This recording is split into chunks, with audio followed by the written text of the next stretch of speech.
There is a lot of reaction to the simultaneous raids on homes in Florida and California linked to music mogul Sean Diddy Combs. There's no doubt that Diddy is about to lose it all. At the same time the raids were taking place, Combs was spotted pacing at an airport. I mean, it looks bad. I mean, social media is having a field day. They're calling him the diddler. Canceled, officially, done? Yeah, I think it's over. But hold up, let's not start counting our eggs before they hatch. There have been countless times we thought this dude was done for, only for him to wiggle out like a pesky cat with 9 lives. Days of deliberations, the jury now appears to be focusing on the gun possession and bribery charges against Sean Puffy Combs. Hip-hop music mogul Sean Diddy Combs spent tonight in handcuffs. He's accused of assaulting one of his son's football coaches at UCLA. A lot of people believe that, similar to his past cases, where outcomes resulted in either a pat on the back or no consequence at all, the new allegations against Diddy will likely follow suit. In this video, I will take you through Diddy's criminal history and how he was able to wave it all away with an apology or snitching on someone. Diddy plea deal. In the late 1990s, the music industry was buzzing with anticipation for the release of rapper Nas' highly anticipated music video for his hit song Hate Me Now. Little did anyone know that this video would become the catalyst for a series of events that would rock the world of hip-hop and tarnish the reputation of one of its biggest stars. The video, which premiered on MTV, featured a provocative scene that would ignite a firestorm of controversy. In the initial version, Sean Puffy Combs, also known as Puff Daddy, made a cameo appearance, but it was his portrayal that caused an uproar. Combs was shown hanging from a cross, a powerful and religiously charged image that deeply offended him due to his strong religious beliefs. As the video made its debut, Combs was incensed by the inclusion of the scene. He felt that it was a direct attack on his faith and a disrespectful portrayal. The tension between Combs and Steve Stout, the president of Interscope Records' urban music division and a consultant to Nas, began to escalate rapidly. On that fateful day, Combs stormed into Stout's New York office, fueled by anger and a desire to confront him about the video. The situation quickly spiraled out of control, leading to a physical altercation between Combs and Stout. Witnesses reported that Combs used a chair, a telephone, and even a champagne bottle as weapons during the assault. The incident sent shockwaves through the music industry, leaving fans and critics stunned. The once glamorous and larger-than-life image of Puff Daddy was now marred by this violent outburst. The controversy surrounding the video and the subsequent altercation would forever change the trajectory of Combs' career. After the highly publicized altercation between Puff Daddy and Steve Stout, the legal system swiftly took action. Sean Combs found himself facing serious charges that could have resulted in a lengthy prison sentence. People thought it was over for him then. How could he come back from this? It was impossible. However, as the case progressed, a series of plea bargaining negotiations began to unfold. For 7 weeks, Combs and his lawyer, Harvey Slovis, engaged in intense discussions with the prosecution. The goal was to reach a resolution that would lessen the severity of the charges and potentially spare Combs from a lengthy prison term. Finally, after weeks of negotiations, a breakthrough was reached. On that fateful day in court, Combs stood before Manhattan criminal court judge Martin Murphy. The judge, well aware of Combs' history and the gravity of the charges, addressed him with a mix of sternness and caution. Judge Murphy remarked, "You have a very interesting history. Let's hope we never meet again." These words served as a stark reminder of the previous case that Murphy had presided over, involving a stampede at a charity basketball game organized by Combs and rapper Heavy D, which tragically claimed the lives of 9 people. With the weight of his past and the current charges hanging over him, Combs made the difficult decision to plead guilty to a reduced charge of harassment. This plea marked a significant turning point in the case, as it meant that Combs would avoid the possibility of a lengthy prison sentence. Instead, he would be required to participate in a 1-day anger management program, after which the charge would be wiped from his record. Combs' bodyguard, Paul Alford, also pleaded guilty to the reduced charge, further solidifying the resolution of the case. The plea agreement offered a glimmer of hope for Combs, who was eager to put the incident behind him and move forward with his career. As the courtroom drama unfolded, the world watched in anticipation, wondering how the legal battle would ultimately conclude. The reduced charge and the plea bargaining process shed light on the prosecutor's perspective, suggesting that they did not view the incident as a serious crime. However, Combs' lawyer, Slovis, acknowledged that his client should not have lost his temper, emphasizing the need for anger management. With the guilty plea entered and the legal battle coming to a close, Puff Daddy, now burdened with the weight of his actions, sought to move forward and put the incident behind him. As he walked out of the courtroom, Combs remained tight-lipped, refusing to engage with reporters hungry for a statement. His lawyer, Harvey Slovis, spoke on his behalf, stating that Combs Combs wanted to move on from the ordeal and focus on the future. Slovis emphasized that Combs deeply regretted his actions and the impact they had on his life and career. The reduced charge served as a reminder that the prosecutors did not view the incident as a serious crime, but rather as a result of Combs losing his temper. However, despite Diddy's record being expunged through one anger management class, his temperament remained volatile, revealing a narrative entrenched in a troubling history of violence. Diddy's history of violence. Diddy's journey has been marked by both incredible success and a series of violent incidents that have captured headlines over the years. From tragic stampedes to assault charges and high-profile trials, Diddy's violent history is a captivating tale that sheds light on the darker side of fame and fortune. The event you don't want to miss, featuring appearances by some of your faves like Heavy D, members of Run DMC, Jodeci, Boyz II Men, and more. In the early 1990s, Sean Combs, then a relatively unknown 22-year-old radio station intern, found himself thrust into the spotlight when he co-hosted a celebrity basketball game alongside rapper Heavy D. The event took place at the City College of New York Gymnasium, and little did anyone know that it would turn into a tragedy that would haunt Diddy for years to come. The gymnasium was jam-packed with eager fans, all excited to catch a glimpse of their favorite celebrities. However, what was meant to be a night of entertainment and fun quickly turned into a nightmare. As the game progressed, the crowd grew increasingly restless and the atmosphere became tense. A few times I thought I was gonna pass out because it was hot on that staircase.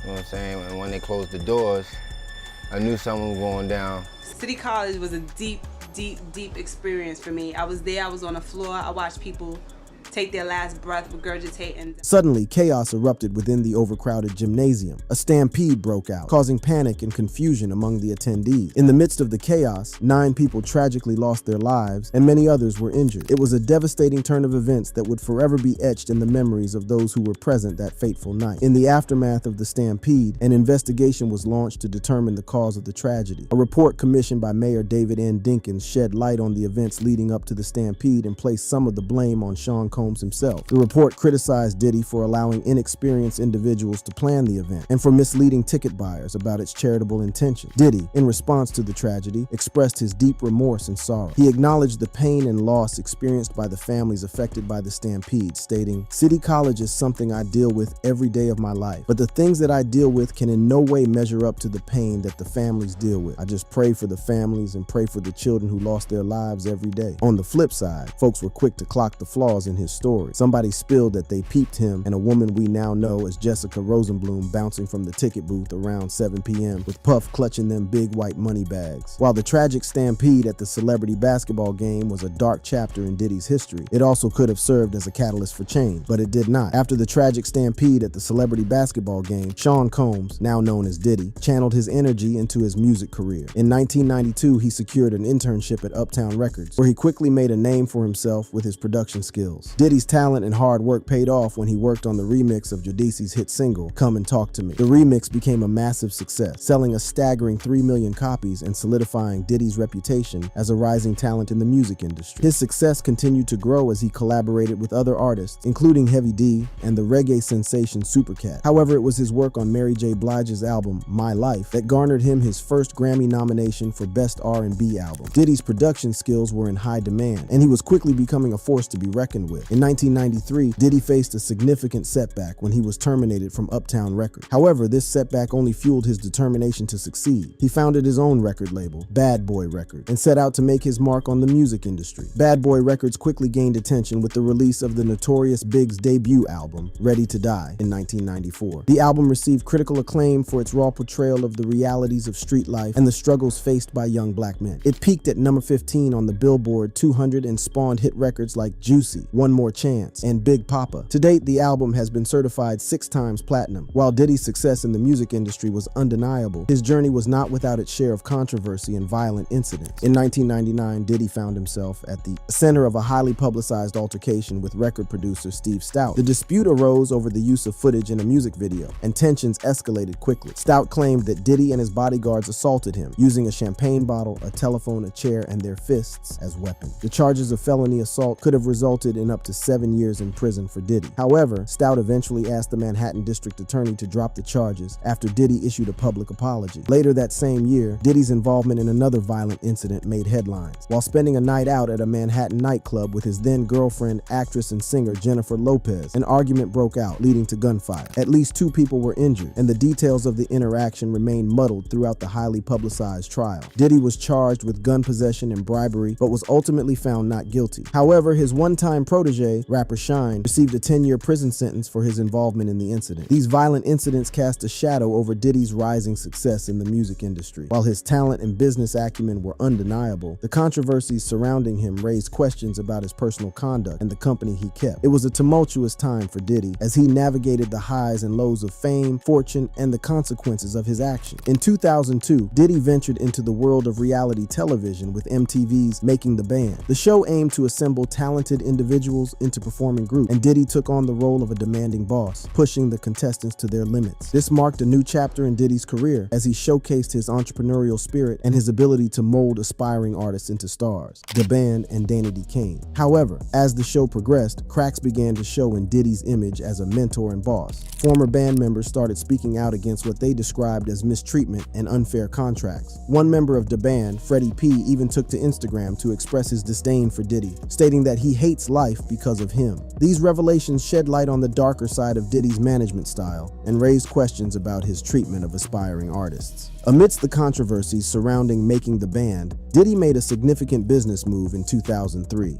His label, Bad Boy Records, terminated its joint venture with Arista, leaving Diddy with full ownership of the label and its back catalog. This decision solidified Diddy's position as the driving force behind Bad Boy Records and its roster of talented artists. While Diddy's focus shifted towards business ventures, his music career continued to thrive. In the same year, he achieved another #1 hit on the Billboard 100 with the single Shake Your Tail Feather from the Bad Boys 2 soundtrack. The song, performed by Nellie Murphy Lee and P. Diddy, showcased Diddy's versatility as an artist and earned him his 2nd Grammy Award for Best Rap Performance by a duo or group. However, as Diddy's empire expanded, so did the controversies surrounding him. Critics accused him of prioritizing his business interests over the well-being of his artists. The mistreatment and unfair contracts alleged by former band members of The Band and Danity Kane raised concerns about the ethics of Diddy's management practices. In 2013, Diddy faced yet another legal dispute, this time involving his clothing brand, Sean John. A former employee filed a lawsuit against Diddy, claiming that he had been subjected to a hostile work environment and wrongful termination. The case highlighted the potential dark side of Diddy's business ventures and the allegations of misconduct within his empire. Despite the controversies, Diddy's business acumen remained undeniable. He expanded his empire beyond the music industry, earning recognition as a top menswear designer for his Sean John clothing brand. In 2009, he forged a partnership with Diageo to release Ciroc Vodka, a move that further solidified his status as a successful entrepreneur. Diddy's business ventures, combined with his music career, contributed to his estimated net worth of $1 billion, according to Forbes. As Diddy's career progressed into the later years, he continued to make headlines both for his business ventures and the controversies that seemed to follow him. Despite his success, he found himself embroiled in ongoing legal disputes and allegations of misconduct. In 2015, Diddy faced yet another arrest, this time on assault charges. The incident occurred during an altercation with a UCLA football coach. The university described the weapon involved as a kettlebell. The Los Angeles County District Attorney's Office decided against pursuing felony charges, and the details surrounding the incident remain somewhat unclear. Hip-hop music mogul Sean Diddy Combs spent tonight in handcuffs. He's accused of assaulting one of his son's football coaches at UCLA. Nevertheless, the incident added to the list of violent encounters that have marked Diddy's history. However, I have to speak up on this. Something just isn't adding up. We haven't even touched on his ties to Tupac's death. Despite his rap sheet dripping with violence and all the evidence stacking against him, he somehow slips through the cracks. Who's to say history won't repeat itself here? Diddy's home raided.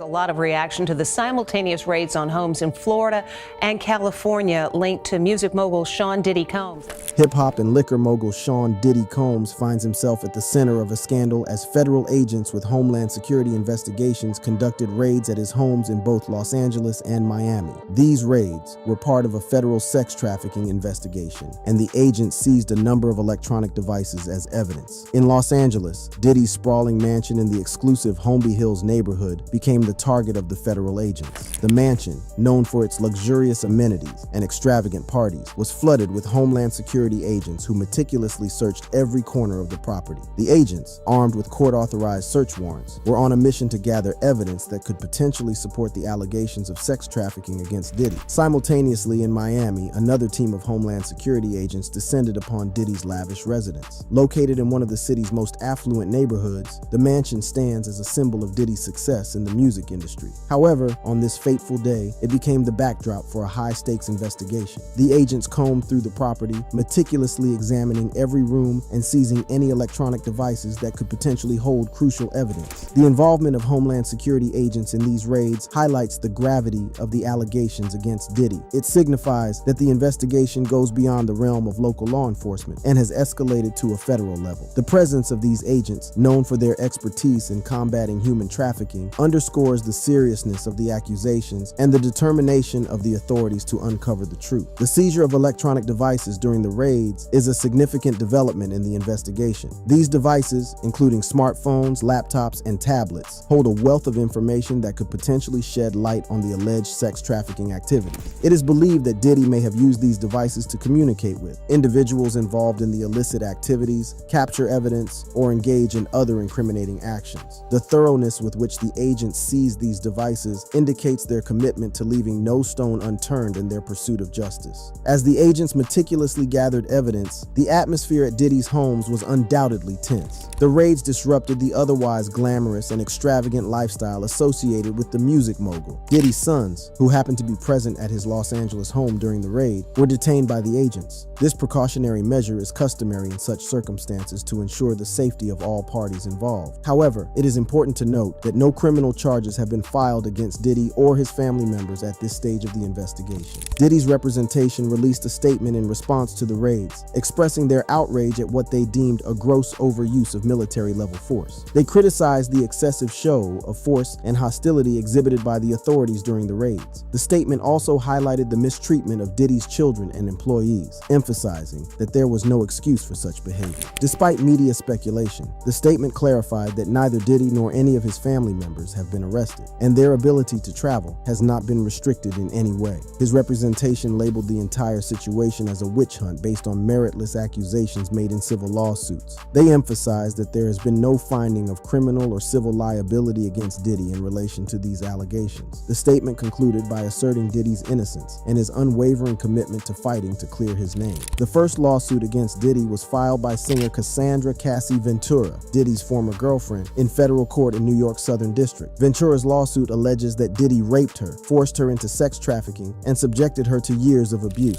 However, just days after the lawsuit was filed, it was settled. Diddy's attorney emphasized that the settlement was not an admission of wrongdoing, but rather a mutual agreement between the parties involved. The attorney stated that Diddy's decision to settle does not undermine his denial of the claims and that he wishes Ventura the best. Following Ventura's lawsuit, Joy Dickerson Neal filed a suit in New York accusing Diddy of drugging and sexually assaulting her in 1991. Additionally, she claimed to be a victim of revenge porn by the music artist. These allegations paint a disturbing picture of Diddy's alleged actions. However, it is important to note that Diddy's attorney has denied these claims, labeling them as lies. The attorney stated that they have overwhelming and indisputable proof that the allegations made by Dickerson Neal are complete fabrications. In December, an anonymous woman referred to as Jane Doe filed a federal lawsuit accusing Diddy of sex trafficking and gang rape in 2003 when she was just 17 years old. These allegations, if proven true, would be deeply troubling and could have severe consequences for Diddy's reputation and legal standing. However, Diddy has formally denied these allegations in court filings. His attorney argued that the lawsuit should be dismissed due to the substantial passage of time, which has prejudiced Diddy's ability to defend himself fully and fairly. The attorney also raised concerns about the potential unavailability, loss, or compromise of evidence and the compromised recollections of witnesses due to the significant time that has elapsed. Adding to the list of accusers is Rodney Lil Rod Jones, a former employee of Diddy, who filed a lawsuit accusing him of sexual assault and leading a criminal sex trafficking organization. Jones's claims include allegations of serious illegal activity captured in hours of footage and audio recordings. In an amended complaint filed in November, Liza Gardner accused Diddy and singer Aaron Hall of battery and sexual assault in 1990 when she was just 16 years old. According to the lawsuit, Gardner and a friend met Diddy and Hall at an event where they were allegedly flirtatious and handsy. The suit claims that Diddy and Hall offered them drinks throughout the night, despite their underage status. Later, at Hall's apartment for an after-party, Gardner alleges that she was physically forced into having sex with Diddy against her will. She further claims that Hall came into the room, pinned her down, and forced her to have sex. The next day, Diddy allegedly assaulted and choked Gardner to the point of her passing out. It is important to note that Aaron Hall has not publicly spoken about these allegations. In response to these allegations, Diddy released a statement in December, vehemently denying all the claims made against him. He expressed his frustration at the attempts to assassinate his character and destroy his reputation and legacy. Diddy labeled the allegations as sickening and made by individuals looking for a quick payday. He asserted his innocence and vowed to fight for his name, his family, and the truth. In the lawsuit filed by Cassandra Cassie Ventura, she claimed that Diddy used his electronic devices, including his phone, laptop, and tablet, to film their sexual interactions. This allegation suggests that Diddy may have documented his encounters with Ventura, potentially providing crucial evidence for the investigation. Similarly, Joy Dickerson Neal alleged that Diddy filmed her sexual assault and showed the video to others as revenge porn. These claims, if substantiated, could provide concrete proof of Diddy's involvement in illegal activities. That brings us to the end of this video. For more videos like this, click on the cards on your screen.